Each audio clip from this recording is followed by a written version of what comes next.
Hey guys, how you doing? This is Paul, and I was just walking around the CES show floor when I saw this. A giant robot that was actually being controlled by someone thousands of miles away. At first I thought it might have just been a demo unit, but there was actually a real person behind this monitor who was controlling the robot. So that got me interested in the booth, and I looked into it a little more and found out that this was actually a really interesting product.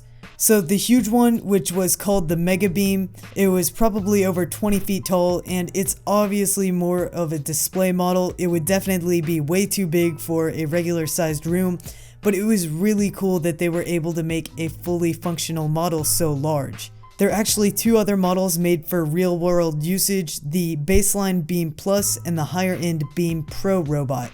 Now, these products are mainly directed to businesses who want to have meetings with people or workers that can't actually be present at the meetings, but I can also see this being a cool product for people whose jobs require them to be away from home for more than a few days, so they could use this to move around their house just like they would if they were actually home.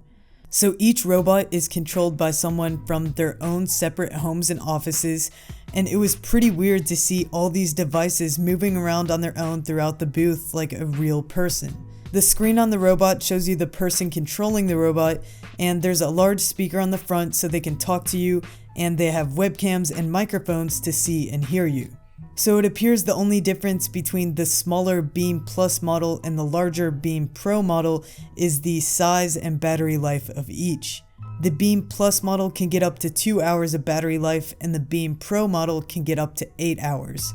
I was wondering how easy or difficult it was to actually control one of these things until I saw that they had stations set up to allow me to control a robot myself. The controls were very simple and intuitive, and there were actually two cameras to help me see where I was going. One was directed right at the ground to make sure I didn't hit something I couldn't see, like a cable or something, and the other one was just facing forward like a regular webcam. It was really strange to be able to explore this random office somewhere, and it was almost kind of creepy in a way. Finally, once I was done testing the robot, I was scared it might be kind of hard to place it back in the charging dock, but as soon as I approached it, it prompted me to press and hold the P button on the keyboard, and it was able to dock itself perfectly. Now, as far as pricing and availability go, it turns out the Beam Plus model is already available on Amazon for $2,000. And I think the Beam Pro model is available for lease from the maker's website, which is suitabletech.com. Both of these links will be in the description down below. So I was super impressed by how polished this product was.